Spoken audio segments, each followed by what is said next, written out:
Hi everyone and welcome to today's General Hospital recap. As always, don't forget to subscribe so you don't miss any of our videos or recaps. The winner for Character of the Week last week is Ava. I know, right? For helping Nicholas and covering for him, even though it didn't really end well. And the honorable mention is Hayden for helping Dr. Finn or Hamilton. Dr. Finn is so formal, so I think I'm just going to start calling him Finn.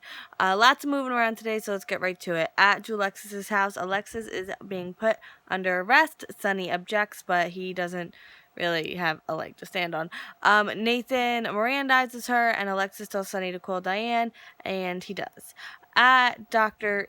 Finn's room, I will figure it out.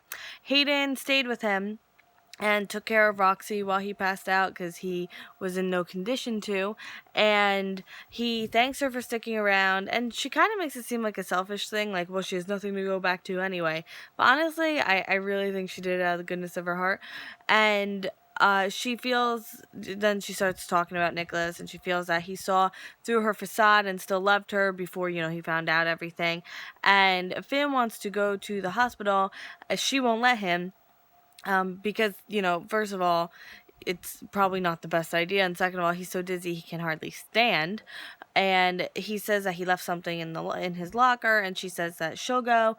There's a notebook, he writes down all the information, and he says that he appreciates it. So while she's away, he's taking his pulse, and he says he doesn't know how long he can do this, and I was like, ooh, something is very, very, very wrong, just like I was predicting. I was going for the hair flip, but the hair's all the way back here today, so didn't really work. In the locker room, Maxie thinks Lucas is in there, but it's Griffin, and she's looking to recruit for the Real Men's issue, but she's not going to ask him because she knows he has no interest in it. At Crimson, Nina and Julian kind of fall on top of each other, so of course Olivia walks in on that, and she wants to talk about Leo. Apparently Julian forgot about the meeting at the preschool this morning, so he promises not to miss another appointment. And she says she also noticed his name was on the Metro Court VIP list. So she doesn't want to pry, but at the same time, she doesn't want Leo around conflict. So she has to ask. And Julian says that he and Alexis had a disagreement and things were said. So he wanted to give her space.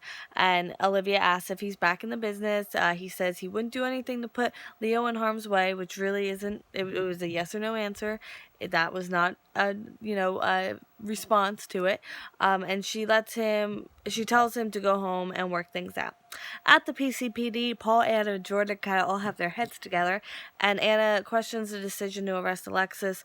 Alexis is brought in. Sonny comes in. He threatens a lawsuit. They let him speak to Alexis, and apparently Diane is in court for hours. So she tells Jordan she can't answer any questions since her lawyer won't be there for hours, and Jordan's like, too bad, and puts her in interrogation. So Sonny asks Anna how this happened.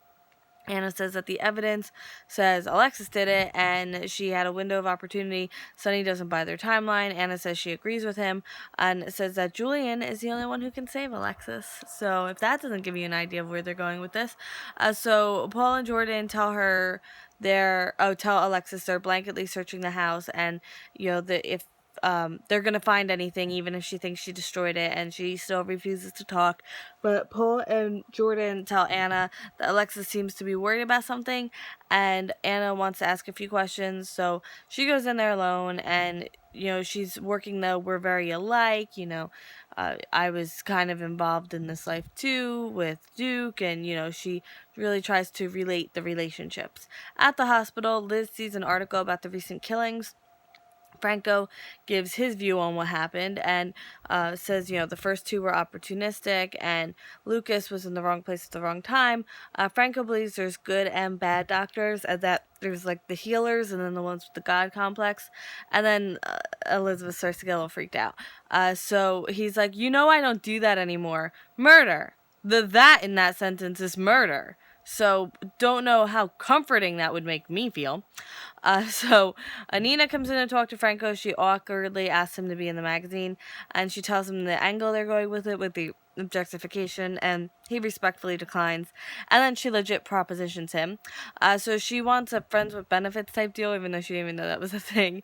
And she tells him to think it over and walks off with another recruit. Nathan comes in looking for Maxie, and Griffin wants to talk to him about what Nathan said to him, and that he needs to tell him something. Maxie comes over, so they don't get to have that conversation. So Maxie asks Griffin to officiate the wedding, and he says he can't, he's on leave, and they're not even Catholic, but even if they were, like, he's on leave, and the Carlos thing only happened because it was an emergency, and he really doesn't feel comfortable, or he can't do any, like, religious ceremonies, but he will be invited to the wedding, and they totally understand, by the way. Back in the locker room, Hayden gets a notebook from Dr. Finn's locker. Elizabeth catches her, questions her. Hayden makes several excuses, and then settles that she's getting prescription for antidepressants. And then Franco catches Liz messing with the lockers. Back at Crimson, Sonny comes in and tells Julian and Olivia that he has business to talk with Julian. And after Olivia leaves, Sonny super nonchalantly tells Julian that Alexis has been arrested for murder. Fun fact, murder auto-corrected to Kiefer, and I found that super ironic because then the sentence was Alexis has been arrested for Kiefer, and if you don't still have some opinions about that, it was like 10 years ago, so I don't blame you. Back in Dr. Finn's room, Dr. Finn wants the notebook. Hayden says she looked in it. He's very upset. He's not like upset though, he's like agitated. It's something he can't control. It's a physical thing, And she wants to know what's going on, and he won't answer her questions. And now, end scene. Nathan asks Griffin what he wants to ask him, and he just says he wants to tell him that he talked to Maxie and hopes they were able to work it out. Liz doesn't know which locker Hayden was breaking into or why. Finn says that it's not a game. He needs the book. She thinks she's earned trust. She says she's earned trust. And she says she won't tell anyone what's in the notebook. And he says he's dying. And I'm like, called it. Alexis wants Anna, she tells Anna to go to hell. So that's nice. Sums up that conversation. Sonny's back at the PCPD with Julian, and he wants to talk to Alexis, and there's this super tense glare between Julian and Alexis, and it made me, I felt the tension. I was like, ugh, I got uncomfortable. So props to them, because how do you, you just eyes, yeah, it made me feel things. So I'm, A+ on the eye acting today. And that is it for today's General Hospital. I hope you enjoyed today's video. Tomorrow will also be on time. What's tomorrow? The 21st? Yeah, and I'm not, okay. So, I'm not working until the 22nd. Okay, that's perfect. So, I will see you tomorrow for more General Hospital, and I hope you have a great day. Bye!